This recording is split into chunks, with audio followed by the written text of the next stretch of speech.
സത്യ location ഇട്ടു കൊടുത്തിട്ടുണ്ട്. സത്യയുടെ അമ്മ ഇപ്പൊ വരും. കല്യാണം മുടക്കാൻ എന്നെക്കാൾ മുമ്പ് എന്റെ മക്കളാ, അല്ല നമ്മുടെ മക്കളാ മുന്നിട്ടിറങ്ങിയിരിക്കുന്നത്. കുഞ്ഞേച്ചി, ഇത് എവിടെ പോവാ? നീ വീട്ടിലേക്ക് ചെല്ല്. ഞാൻ ഹർഷിനെയും കുട്ടികളെയും കൂട്ടി കല്യാണ മണ്ഡപത്തിൽ വരും. 40 മിനിറ്റ്. ഈശ്വരന്റെ കടാക്ഷം ഉണ്ടെങ്കിൽ ഇത് 400 മിനിറ്റിന്റെ ഫലം ചെയ്യും. ഹർഷിനെയും കൊണ്ട് ഞാൻ വന്നിരിക്കും. ഇതാ കുഞ്ഞേച്ചി,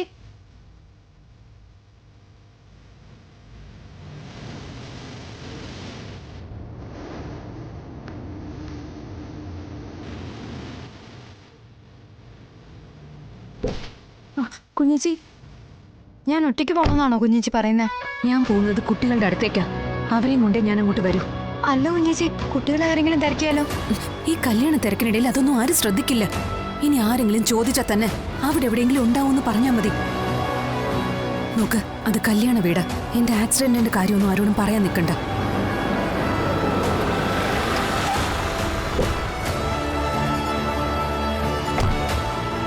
അല്ല, മുഹൂർത്തത്തിന് മുമ്പ് കുഞ്ഞേച്ചി എങ്ങെത്തില്ലേ? അതിനല്ലേ ഞാൻ ഈ കഷ്ടപ്പാടൊക്കെ സഹിക്കുന്നത്. സമയം നമുക്ക് കുറവാ, തരണം ചെയ്യേണ്ട കടമ്പകൾ കൂടുതലും. എങ്ങനെ എത്തുമെന്നോ ഏതൊക്കെ രീതിയിൽ ഇത് അവസാനിപ്പിക്കാൻ പറ്റുമെന്നോ ഒരു ഐഡിയ ഇല്ല. പക്ഷെ ഒരു കാര്യം ഞാൻ തീർത്ത് പറയാം. വിവാഹ പന്തലിൽ വിഷ്ണുവേട്ടൻ കാർത്തികയുടെ കഴുത്തിൽ താലി കെട്ടുന്നതിന് മുമ്പ് ഹർഷിനെയും കൊണ്ട് ഞാൻ അവിടെ എത്തിയിരിക്കും. ഈ ഒരു ഉറപ്പ് പപ്പിയും സത്യയും എന്നെ ഫോണിൽ വിളിക്കുന്നത് വരെ എനിക്കില്ലായിരുന്നു. ഇത്തിരി ഇല്ലാത്തവരെ കൊണ്ട് ഇത്രയും ചെയ്യാൻ സാധിക്കുമെങ്കിൽ ഇത്രയും പോകുന്ന എനിക്ക് എന്തെങ്കിലുമൊക്കെ ചെയ്ത് കാണിക്കണ്ടേ? അത് ഞാൻ ചെയ്ത് കാണിച്ചിരിക്കും. നീ ചെല്ല്.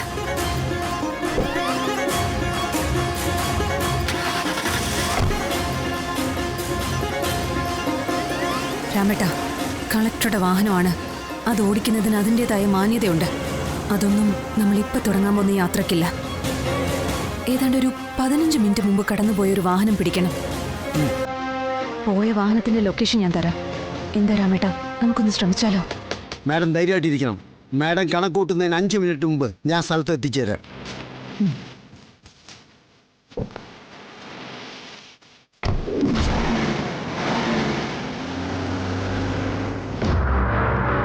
അഞ്ചെട്ട് പേര് ഓഡിറ്റോറിയത്തിന് ചുറ്റും കാവലുണ്ടെന്ന് പറഞ്ഞിട്ട് ഞാനൊരു പൂച്ചാണ്ടികളെ ഇവിടെ കണ്ടില്ലല്ലോ. എവിടെ?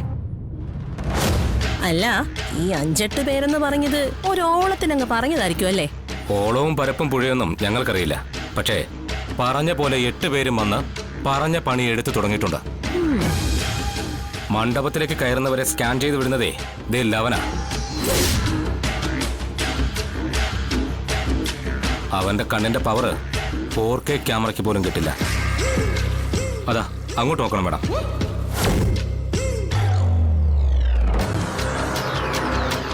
അവന്റെ കയ്യിൽ ടൂളും ഉണ്ട്. എമർജൻസിയായി എന്തെങ്കിലും വന്നാ അവനുണ്ടാകും മുന്നിൽ. ഇതുപോലെ ഓഡിറ്റോറിയത്തിന്റെ ഓരോ ഭാഗത്തും ഓരോരുത്തർ നിൽപ്പുണ്ട്. അടിക്കടി വെട്ടിന് വെട്ട. ഏത് ഐറ്റം വേണമെങ്കിലും അവസരത്തിനൊത്ത് പെരുമാറും. അതിനുള്ള പരിശീലനം സിദ്ധിച്ചിട്ടുള്ളവരെയാ ഇന്നിവിടെ കൊണ്ടുവന്നിരിക്കുന്നത്. നിങ്ങൾ നേരിടേണ്ടതും തടയേണ്ടതും നിസ്സാരക്കാരിയല്ല, ജില്ലാ കളക്ടറെയാ. ആ ഓർമ്മ ഉണ്ടാവണം. ഞങ്ങൾക്കെല്ലാം ഒരുപോലെ. കാശി തരുന്നവർ പറയുന്നത് എന്താണോ അത് ചെയ്യും. ശത്രുവിന്റെ വലിപ്പം നോക്കി ഭയക്കാനും പിന്മാറാനും ഞങ്ങളെ കിട്ടില്ല. കൊല്ലാൻ പറഞ്ഞാൽ കൊല്ലും. ഇവിടെ ഇപ്പൊ കൊല്ലാൻ പറയാത്തത് കൊണ്ട് തടയും. പിന്നെ തടയുമ്പോൾ കലിപ്പ് കാണിച്ചാൽ ഞങ്ങളും കളിക്കും. അവിടെ കളക്ടറാണോ ചീഫ് സെക്രട്ടറി ആണോ എന്നൊന്നും കയ്യിലിരിക്കുന്ന ആയുധത്തിന് നോക്കേണ്ട കാര്യമില്ലല്ലോ. പൂളേണ്ടി വന്നാൽ പൂളും. കയ്യിലിന് എത്ര ബോംബുണ്ടാ? ആവശ്യത്തിനുണ്ട്. അതാ സാംസൺ വിൽസന് കൊടുക്കുക. അവരെ കലവറയുടെ ഭാഗത്ത് കാണും. ശരി. ആളുകളെ പരിഭ്രാന്തരാക്കി രക്ഷപ്പെടാനുള്ള സ്വയരക്ഷാ ബോംബുകളാ. ശക്തിയായി താഴേക്കിട്ടാൽ ഇട്ട ഭാഗം മുതൽ കത്തും. മുഖത്തേക്ക് എറിഞ്ഞാൽ മുഖം കത്തും. അതുകൊണ്ട് ധൈര്യമായിട്ട് കല്യാണം നടത്താം. മുടക്കാനായി ഒരു മുയൽ കുഞ്ഞിനെ പോലും ഞങ്ങൾ അകത്തേക്ക് വിടില്ല.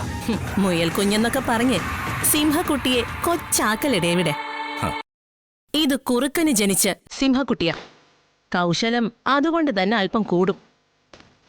പുലിമടയിലേക്ക് കയറുമ്പോൾ ഏത് സിംഹക്കുട്ടിയെ ഒന്ന് ഭയക്കും, ഇല്ലെങ്കിൽ ഞങ്ങൾ ഭയപ്പെടുത്തും. ഓഡിറ്റോറിയം പറഞ്ഞിരിക്കുന്നത് ഡേവിഡും പിള്ളേരുമാ. ഒരു ടെൻഷനും വേണ്ട. ഫോട്ടോ മൊബൈലിലേക്ക് അയച്ചിട്ടുണ്ട്. ശാലിനി മണ്ഡപത്തിനകത്തേക്ക് കടക്കാതെ നോക്കണം. അതാണ് നിങ്ങൾക്കുള്ള ഡ്യൂട്ടി. ഏറ്റവും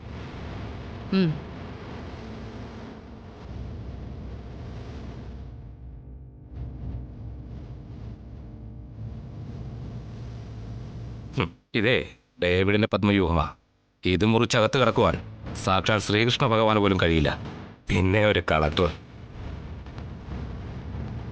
വാ പറയാം, വാ. ഡേവിഡ് ആരാണെന്ന് നീ അറിയും.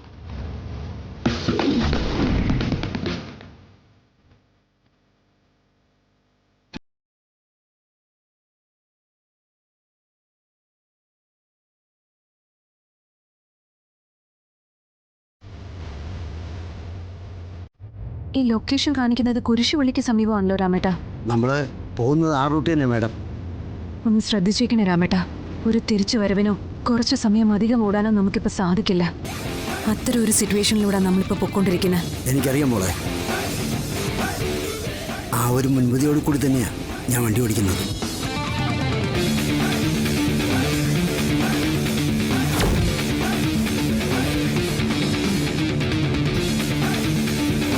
ഈ പറഞ്ഞ സ്ഥലത്തേക്കുള്ള ഒരു ഷോർട്ട് കട്ടായത്. നമുക്കിതിലേ പോയാലോ? ആ, തീർച്ചയായിട്ടും. ശരി മോളെ.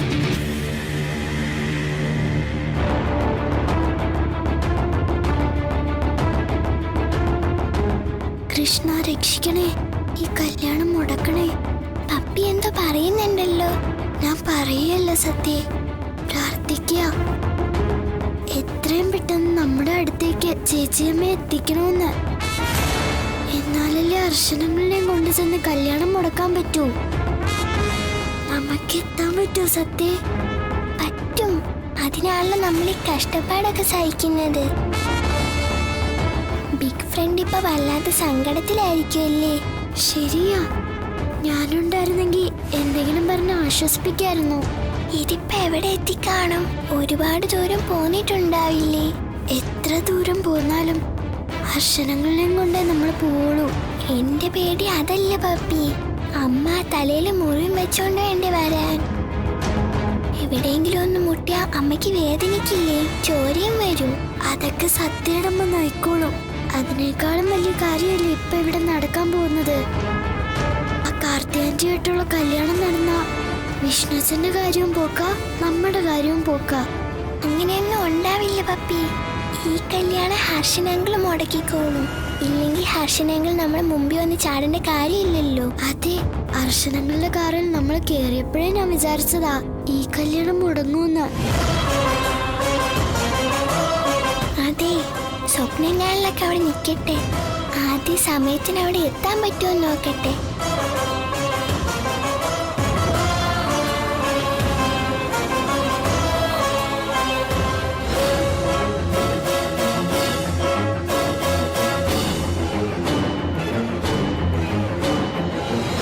ഈ ഒരു വേഷത്തിൽ ഹർഷന്റെ പെണ്ണായിരിക്കാൻ ഞാൻ എത്രയോ വട്ടം ആഗ്രഹിച്ചതാ.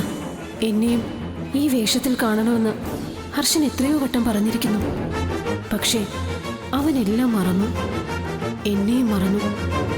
കാശ് സൗന്ദര്യമുള്ളൊരു പെണ്ണിനെ കണ്ടപ്പോ അവൻ അവൾക്കൊപ്പം പോയി. കാർത്തികയ്ക്ക് ഇത് വാശിയാണ്. എന്നെ തഴഞ്ഞവന് തെല്ലൊരു മറുപടി നൽകാനുള്ള വാശി. അവനേക്കാൾ സ്വാധീനവും സൗന്ദര്യവുമുള്ള, പ്രതാപവും അന്തസ്സുമുള്ള വിഷ്ണുവേട്ടനെ കെട്ടി അവന് മുന്നിൽ നിർത്താനുള്ള വാശി. ഇന്നത്തെ ദിവസം ഞാനത് നേടും. ഹർഷ, നീ എവിടെ ഉണ്ടെങ്കിലും നിന്നെ തേടി പിടിച്ച് ഞാൻ വരും. എനിക്ക് കിട്ടിയ ഈ രാജയോഗം ഒന്ന് നിന്നെ കാണിക്കാൻ.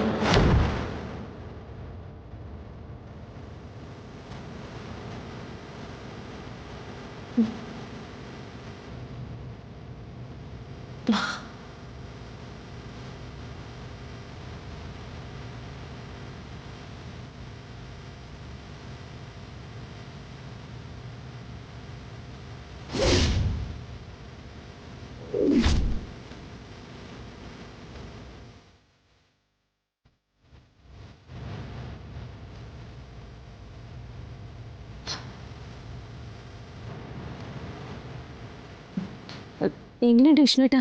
കൊള്ളാവോ? നന്നായിട്ടുണ്ട്. വിഷ്ണുവേട്ടന് ഇങ്ങനെയൊക്കെ പറയാൻ അറിയാമോ? ഇനി ഇങ്ങനെയൊക്കെ പറയാതിരിക്കാനാവില്ലല്ലോ. നമ്മൾ ഭാര്യ ഭർത്താക്കന്മാരാവാൻ പോവല്ലേ. അഗ്നിസാക്ഷിയായി രണ്ട് മനസ്സുകൾ തമ്മിലുള്ള കൂടിച്ചേരൽ. ആ മുഹൂർത്തത്തിന് ഇനി ഏതാനും കുറച്ച് സമയമേ ബാക്കിയുള്ളൂ. അപ്പോ ഒടുവിൽ ഈശ്വരൻ എൻ്റെ പ്രാർത്ഥന കേട്ടു. ഹർഷൻ തിരിച്ചു വരല്ലേ എന്നായിരുന്നു നിന്റെ പ്രാർത്ഥന? വിഷ്ണുവേട്ടാ, ഇല്ല, പെട്ടെന്നൊരു സുപ്രഭാതത്തിൽ അങ്ങനെ ഒരാൾ നിന്റെ ജീവിതത്തിൽ ഉണ്ടായിട്ടേ ഇല്ല എന്ന രീതിയിലുള്ളൊരു മാറ്റം ഞാൻ നിന്നിൽ കണ്ടു. ചിലപ്പോൾ അതിൻ്റെ തോന്നലാവാം, അല്ലെങ്കിൽ അതാണ് സത്യം. അതെ, കാത്തിരുന്നിട്ട് കാര്യമില്ലെന്ന് മനസ്സിലായപ്പോ അല്പം കാര്യഗൗരവത്തോടെ ചിന്തിച്ചു. ഞാനൊരു പെണ്ണല്ലേ, എത്ര നാളാ ഒരു ബന്ധവും ഇല്ലാത്ത ഞാനിങ്ങനെ ഇല്ലാത്ത കഥകളിലെ ബന്ധവും പറഞ്ഞു നിൽക്കുന്നത്. അപ്പം നിൽക്കുന്നിടം പതിച്ചെടുക്കാനുള്ള ഉദ്ദേശം, നിലനിൽപ്പാണ് മുഖ്യം അല്ലേ? വിഷ്ണുവേട്ടൻ എന്താ ഇങ്ങനെയൊക്കെ സംസാരിക്കുന്നത്? ഞാൻ ഓർത്തെടുക്കുകയായിരുന്നു പണ്ട് പറഞ്ഞു കേട്ടൊരു മുത്തശ്ശി കഥ. ഒട്ടകത്തിന് തലവെക്കാനായിട്ട് ഇടം കൊടുത്ത ഒരു പാവം കർഷകന്റെ കഥ. കാലം മാറി, ഒട്ടകവും കർഷകനൊക്കെ പഴഞ്ചനായി. പക്ഷെ ആ തന്ത്രത്തിന് ഇപ്പോഴും നല്ല മാർക്കറ്റാ, അല്ലേ കാർത്തിക്?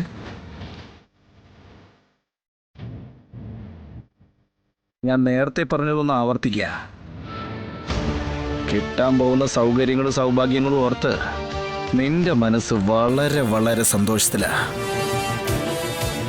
പെണ്ണ് സന്തോഷിച്ച ആ പ്രഭ മുഖത്ത് കാണും. അതിന്റെ ചന്തം നിന്റെ മുഖത്ത് വേണ്ടുവോളം ഉണ്ട്. അതിങ്ങനെ മുഹൂർത്തം അടുക്കുന്തോറും അതിന്റെ തിളക്കത്തിന് കടുപ്പം കൂടുകയാ. ചത്ത് കിടന്നാലും ചമഞ്ഞു കിടക്കണമെന്ന് നീ കേട്ടിട്ടില്ലേ? പക്ഷെ കല്യാണ പെണ്ണിന്റെ വേഷത്തിൽ നീ ഇവിടെ ഇങ്ങനെ ചത്ത് മലച്ച് കിടക്കുമ്പോ ഈ മുഖത്ത് ഈ പ്രഭയുണ്ടാവോ? പറയടി, നിന്റെ മുഖത്ത് ഈ ചന്തം ഉണ്ടാവോന്ന് നമുക്കൊന്ന് നോക്കിയാലോ? വിഷ്ണുവേട്ടാ,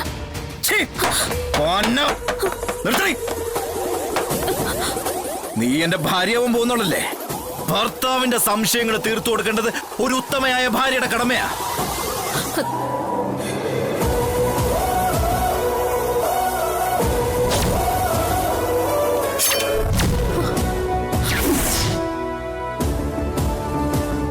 ആപ്പിൾ കണ്ടിക്കാനായിട്ട് വെച്ച കത്തിയാ. പക്ഷെ നിന്നെ പോലൊരു പെണ്ണിന്റെ കൊരവള്ളി പൊട്ടിക്കാൻ ഇത് ധാരാളം മതി. പറയടി. വിഷ്ണുവേട്ടൻ എന്തൊക്കെയാ പറയുന്നത്? എനിക്ക് പേടിയാവുന്നു. ഇന്ന് നമ്മുടെ കല്യാണം. അത് തന്നെയാണ് എന്റെയും മനസ്സില്. ഈ കല്യാണം നടന്നു കഴിഞ്ഞാൽ പിന്നെ ഭാര്യയെ കൊന്നവെന്നുള്ള പേര് കിട്ടും. ഇപ്പോഴാണെങ്കിൽ തലേ കയറാൻ വന്ന ഒരുത്തിയെ തീർത്ത് കളഞ്ഞു എന്നുള്ള പേരേ വരുള്ളൂ. രണ്ടായാലും എനിക്ക് പ്രശ്നമില്ലടി. കാരണം നീ ഇപ്പൊ കാണുന്ന വിഷ്ണുവിന് മറ്റൊരു മുഖം കൂടിയുണ്ട്. കൊണ്ടും കൊടുത്തും തീർത്തും തീർപ്പാക്കി നടന്നൊരു കാലം. ആ കാലത്തിന്റെ ഓർമ്മകളിലേക്ക് നീ ഇപ്പോഴത്തെ ഈ വിഷ്ണുവിനെ കൂട്ടിക്കൊണ്ട് പോരുത്. പോയാ തകരുന്നത് ഒരുപാട് ജീവിതങ്ങളാ. തീർത്ത് കളയുടെ നിന്നെ ഞാനിപ്പോ എന്ത് വേണമെന്നാ വിഷ്ണുവേട്ടനെ പറയുന്നേ? നീ എന്റെ ജീവിതത്തിലേക്ക് കടന്നു വന്നത് പ്രതീക്ഷിക്കാതെ. ഒരു ബന്ധവും ഇല്ലാത്ത എന്റെ വീട്ടില് നീ എന്നേക്കാൾ ബന്ധം ഉണ്ടാക്കി. ഒടുവിൽ എന്റെ സ്വപ്നങ്ങൾക്ക് മേൽ, എന്റെ ഇഷ്ടങ്ങൾക്ക് മേൽ അധികാരത്തിന്റെ ചട്ടക്കൂട് നീ ഉണ്ടാക്കി. ഇനി അതിൽ അടയിരിക്കാനും എന്നേക്കുമായിട്ട് നിന്റെ ചൊൽപ്പടിക്ക് നിൽക്കാനും എനിക്ക് മനസ്സില്ലെന്നല്ല, എന്നെ അതിന് കിട്ടില്ല. മുഹൂർത്തത്തിന് ഇനിയും സമയമുണ്ട്. ഓടിപ്പോകുകയോ ഒളിച്ചിരിക്കയോ നാട് വിടോ ഈ കല്യാണം നടക്കില്ലെന്ന് അമ്മയോട് പോയി പറയോ. അങ്ങനെ എന്ത് വേണമെങ്കിലും ആവാം. പക്ഷേ മുഹൂർത്ത സമയത്ത് കതിർ മണ്ഡപത്തിന് നീ വരാൻ പാടില്ല. വന്ന അമ്മയെ ഭയന്ന് വായടച്ച് നിൽക്കുന്ന വിഷ്ണുവിന് പകരം നീ അവിടെ കാണാൻ പോകുന്നത് കുറച്ച് വർഷങ്ങൾ പുറകോട്ട് മറിയ കേട്ട് വായിക്കുന്ന വിഷ്ണുവിനെ ആയിരിക്കും. മനസ്സിലായി?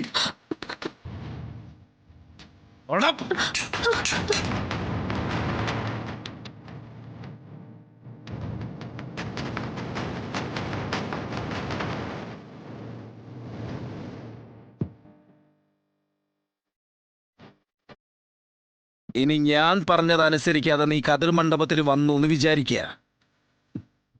അവിടെ നടക്കുന്നത് താലികെട്ടായിരിക്കില്ല, കഴുത്തറക്കലായിരിക്കും. എന്റെ ശാലിനിക്ക് വേണ്ടിയിട്ടായതുകൊണ്ട് ഞാൻ അത് സന്തോഷത്തോടെ ചെയ്യും, നിനക്കറിയാലോ. എങ്ങനെ ഇവിടെ നിന്ന് പോണമെന്ന് നീ തീരുമാനിക്കേ. ജീവൻ വേണോ ജീവിതം വേണോ എന്ന് നീ തന്നെ തീരുമാനിക്കേ.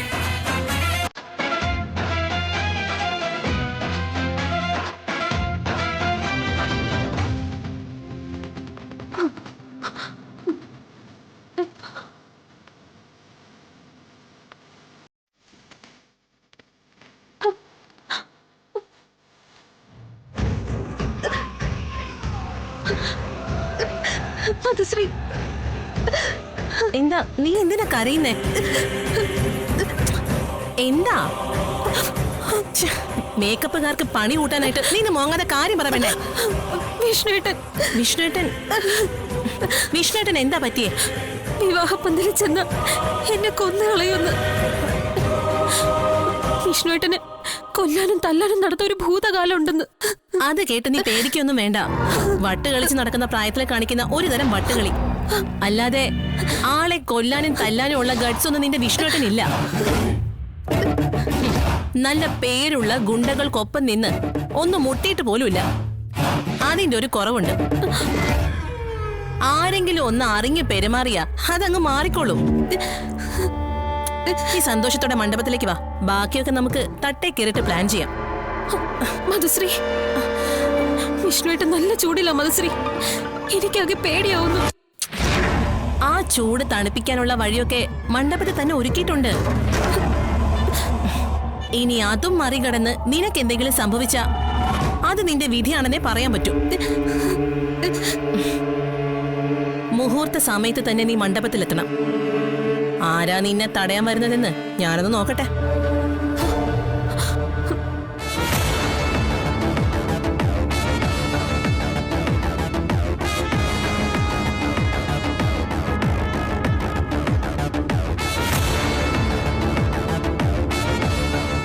ഇതിപ്പോ എവിടെ എത്തി പപ്പി? അമ്മയും കാണുന്നില്ലല്ലോ. വിളിച്ചു നോക്കട്ടെ, എവിടെ എത്തിയെന്നെങ്കിലും അറിയാലോ. ആ എന്നാ വിളിക്ക്. കല്യാണം കഴിഞ്ഞ് നമ്മൾ ഹർഷനങ്ങളെ കൊണ്ട് ചെന്നിട്ട് കാര്യമില്ലല്ലോ. ആ വിളിക്കാം.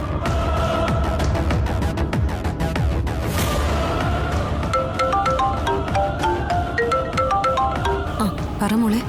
സത്യയുടെ അമ്മ ഇപ്പൊ എവിടെ എത്തി? വന്നോണ്ടിരിക്കാം മോളെ. നിങ്ങൾക്ക് കുഴപ്പമൊന്നുമില്ലല്ലോ അല്ലേ? ഇല്ല, ഞങ്ങൾക്ക് കുഴപ്പമൊന്നുമില്ല. പക്ഷെ കല്യാണത്തിന് മുമ്പ് അർച്ചനകളെയും കൊണ്ട് ചെല്ലണ്ടേ? ചെല്ലണം മോളെ. ഇത്രയൊക്കെ സ്വരുക്കൂട്ടി തന്ന സർവേശ്വരൻ അതിനും ഒരു വഴി കാണിക്കാതിരിക്കില്ല. ശരി, എനിക്ക് പെട്ടെന്ന് വരണേ.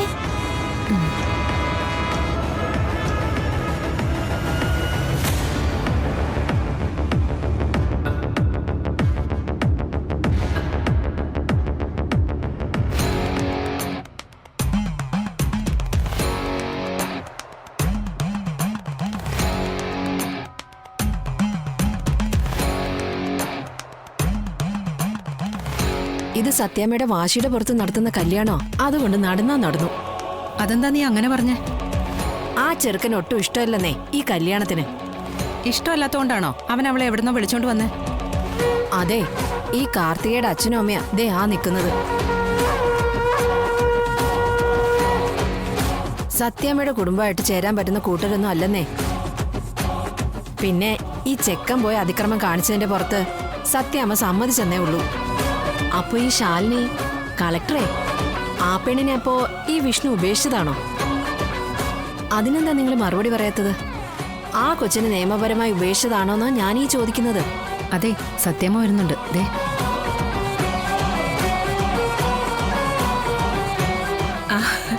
രജനി, മോളെ കൊണ്ടുവന്നില്ലേ? ഓ വന്നിട്ടുണ്ട്, അപ്പുറത്തുണ്ട്. നിങ്ങൾ വന്നിട്ട് അധികം ആയില്ലല്ലോ. ഇല്ല, ഞാൻ പറയായിരുന്നു ഇതുപോലൊരു കല്യാണം നടത്താൻ സത്യാമ്മയെ പോലൊരാളെ കൊണ്ടേ നടക്കൂന്ന്. ഒന്നിനും ഒരു കുറവും കാണുന്നില്ല. വിഷ്ണു ഭാഗ്യം ചെയ്ത മകൻ തന്നെയാ. അച്ഛൻ ഇരുന്നു പോയെങ്കിലും അച്ഛന്റെ ആ കുറവ് അറിയിക്കാതല്ലേ സത്യാമ്മ ഇതെല്ലാം ഒറ്റയ്ക്ക് നിന്ന് ചെയ്യുന്നത്. പൂ വിട്ടു തൊഴണം, അത്രയ്ക്കുണ്ട് പുണ്യം.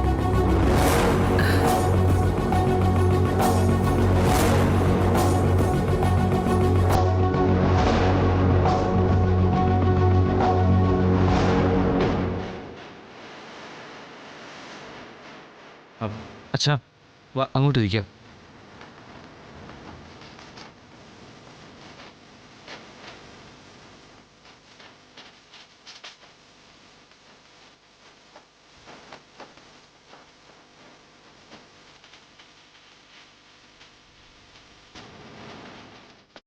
ആ താലി കയ്യിലെടുത്ത് വെച്ചേക്കണം സത്യാമ്മേ, അത് പൂജിക്കാനുള്ളതാ. ആ അതിപ്പോ തന്നെ തന്നേക്കാം. ചെയ്യേണ്ട കാര്യങ്ങളൊക്കെ നേരത്തെ തന്നെ ഒരുക്കി വെച്ചിരുന്നാൽ പിന്നെ ചെക്കനും പെണ്ണും വന്ന് താലി കെട്ടിയാൽ മതിയല്ലോ. അല്ല, അതിന് മുഹൂർത്തത്തിന് ഇനി സമയമുണ്ടല്ലോ. ആയിക്കോട്ടെ, എന്നാലും എല്ലാ കാര്യങ്ങളും മുൻകൂട്ടി ചെയ്തു വെക്കണമെന്നേ ഞാൻ പറഞ്ഞുള്ളൂ.